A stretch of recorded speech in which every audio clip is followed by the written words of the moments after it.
Hey guys, what's up? Sectatron here from OneHive Gazette, here with the next base destruction video.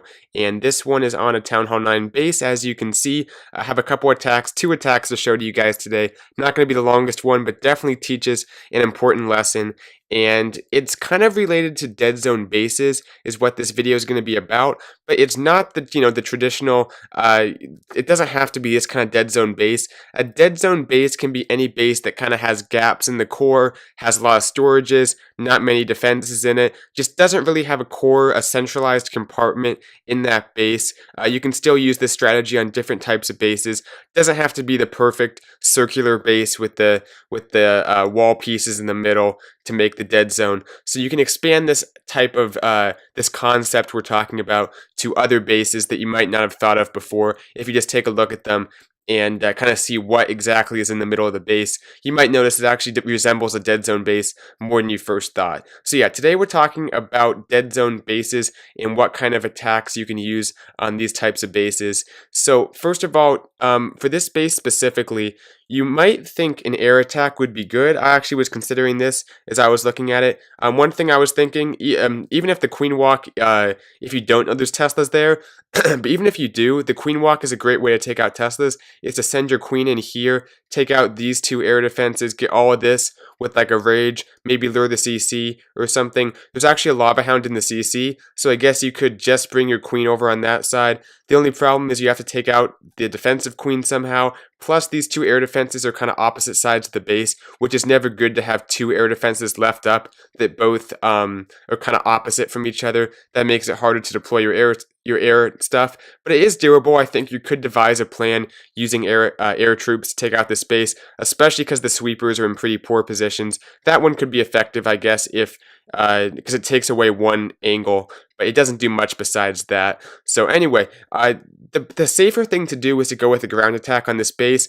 Spread out bases are always good for ground attacks. They can be at Town Hall 9, it should be, for a good attacker with a well-planned attack, it should most of the time be a pretty routine 3-star if you get a spread out base that's, this spread out, especially with the dead zone, which kind of spreads it out. So anyway, we're going to take a look at a few attacks, and kind of the old-fashioned way of taking out a Town Hall 9 base is with that golem avalanche attack. That's the surgical golems around the base with wizards and possibly bowlers to back it up, and that's what the first attacker does. But talking about why it doesn't work, first of all, it's never good on a first attack when you don't know the CC troops, you don't know where the traps, the Teslas are, because it is a very delicate attack, and a few mistakes, hitting giant bombs with your wizards, or having some weird pathing or Teslas in the core, any of those things can screw up the attack, so it's not the safest thing to do, but 007 goes with the Golem Avalanche anyway. One thing is he comes in from this side.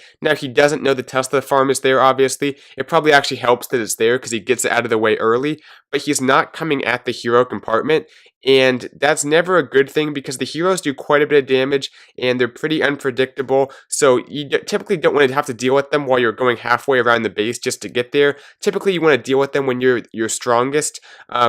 Now, I'm not saying it would be a good idea to do a Golem Avalanche starting here, because it's not the easiest pathing for your troops to split. So it's a difficult base to do this Golem Avalanche attack on, but nevertheless, because it is a dead zone base, I think that's why 007 uses this attack strategy. He comes in here, takes out this compartment, and his troops head up this way. I think it's a pretty easy funnel to take out some of the stuff in this area. His troops head up that way. One of the problems is that he lures out the CC with a giant.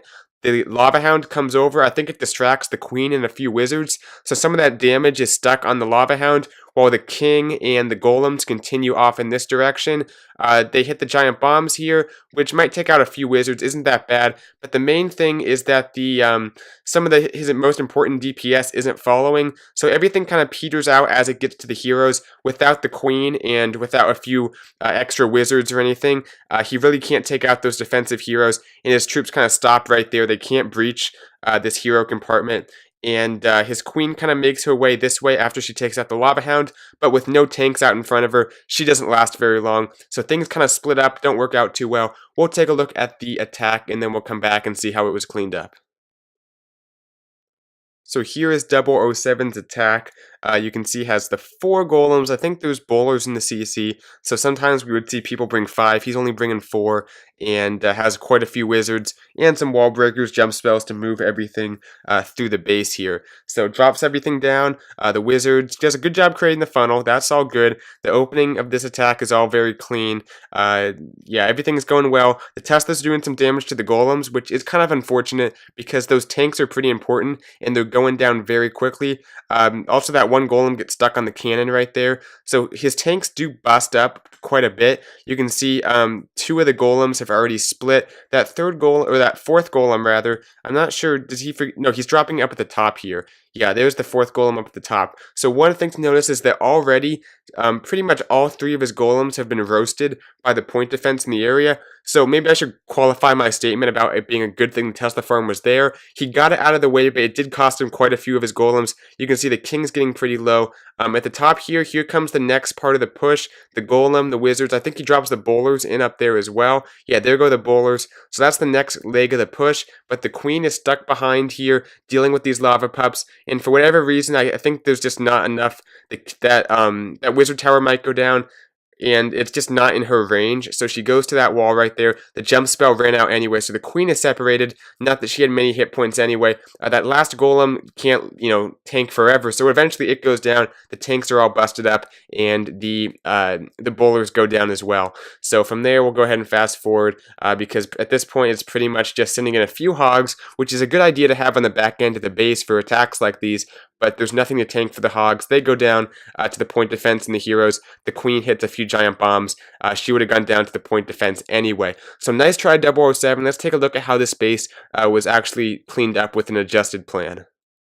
Okay, so the next attacker is going to be Nate, and he's going to get the 3-star. Really awesome, clean attack. Just went perfectly almost. What he does is kind of interesting. You wouldn't think of it. He drops down his queen with some healers right here. Drops a few goblins, actually, to take out this town hall, which is a sneaky thing to do because they do that ×2 damage to the town hall. So it's a cheap way to take out the town hall instead of using a baby dragon or a wizard. So very efficient there. But lures out this lava hound, lets his queen deal with it up here. Goes ahead and drops a wizard down as well to take out the lava hound even faster. That's a great thing to do, dropping down that wizard. It does almost as much damage as your queen, so it's going to really it's going to benefit this timing of your attack. It's going to make the queen walk go faster so you don't run out of time. So awesome thinking to drop that wizard. He does kind of panic and hit the ability when he doesn't need to. The queen was fine, but the lava pups, I guess, got it a little bit low. So he got nervous, hit the ability. No big deal. He doesn't end up needing it anyway. The queen kind of steps up. He wall breakers in right here. Drops down like a rage. Just lets her come in here and take all this out, as well as taking out all of this. And that's important that she gets, let me draw a line. She gets pretty much all of this taken out at the beginning. That's important because at the top here, he comes in with a P.E.K.K.A. walk, which is something I've talked about. I think he creates the funnel here, drops down the P.E.K.K.A.s, lets them walk up north, creating their own funnel pretty much, which is awesome. Wall breakers them in here, or I think just lets the Valks kind of swing through the wall. Everything comes in here, has the bowlers, the king. That's a really powerful kill squad. When you have P.E.K.K.A.s, you have healers on them, you have bowlers, you have Valks, you have the king, and you have rages to keep them moving. That is an extremely powerful kill squad at Town Hall 9, and especially because they have a purpose, they have a direction they're going. Because the bowlers can take out these 2 buildings, the logical place for the troops to continue is to go in this direction, and they basically just go through all these walls. They get down here, take out this Tesla farm. By then the queen's already kind of made her way into this area, taking this stuff out, and everything kind of finishes off right in this area. So many troops left up, I can't even describe it. We'll take a look at the attack. It was awesome. Let's see how it was done. Alright, so here is Nate's attack. There's the troops he has cooked up. Go ahead and fast forward to the start. Drops down the queen with the 4 healers. Just a hog there to lure out the lava hound. And right here, no point defense on her. Or actually, no, sorry, the expo is on her. My mistake. Just the expo and the lava hound. Drops down that wizard. It does so much more damage than the queen alone. Drops down the the goblins on the town hall, which is really efficient, like I said, and a wizard or two up top to start the funnel for his kill squad. There's the poison. It kind of misses some of the lava hounds. It's hard to know where to drop that poison, to be honest. But right here, he panics, hits the ability. I assume he was panicking because I don't think he needed to drop the ability right there. But he goes ahead and hits it.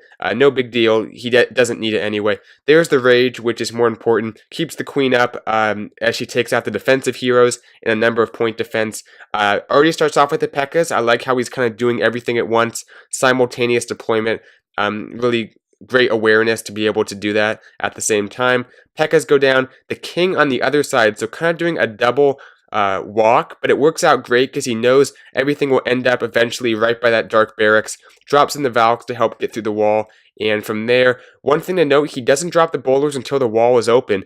That's because if the wall is not open, the boulders could walk. He wants that wall to be open so the boulders walk inside the base. That way they're funneled on in, and everything is going great. So the funneling was perfect. The boulders take out those buildings, like I said. So the Valks, the P.E.K.K.A.s, everything continues off to the bottom right here. Has that next rage, and look how fast these troops move through the base here. The boulders doing a ton of damage behind the P.E.K.K.A.s, which are tanking and also dealing quite a bit of damage themselves, and the Valks running in between, taking out all these buildings. They're touching each other. Queen is still up, has an extra rage he hasn't even used. I don't think he uses it at all. Converges on the perfect spot in the base where there's not many defenses left, so it's pretty much GG at this point. Let's see what he has left up. The queen, her healers, the king, his ability, which was kind of a swag ability, a few Valks, both the P.E.K.K.A.s, actually more than a few Valks. I think like almost four Valks, no, 4 Valks, almost all his bowlers, a few wizards, just crushed this base. Really, yeah, drops that last rage just for the fun of it. Awesome attack to Nate. And that's what you want to do, guys. Look for a runway on the base where you can say, hey, like right here, this is the dead zone. Hey, moving from this spot to this spot, I can create a runway for my troops. That way they're going to funnel their way through. Get some of those high DPS troops like P.E.K.K.A.s, bowlers, Valks, King. They're a great combo along with healers in a rage. Get those moving along a runway on the base if you can, especially on these spread out bases. They often have a quote-unquote runway where your troops can make their way through with pretty easily funneling, and they can get through the base, take it out very quickly, and a queen walk can help kind of clear out the runway, make it so your troops have nowhere to go but the direction you need them. So awesome attack once again to Nate. Hope everything made sense. You can feel free to drop questions below and also answer other people's questions if you have some insight, because it's hard for me to get to all of them. So yeah, thanks for watching, guys. I'll see you guys in my next video. Bisectatron out.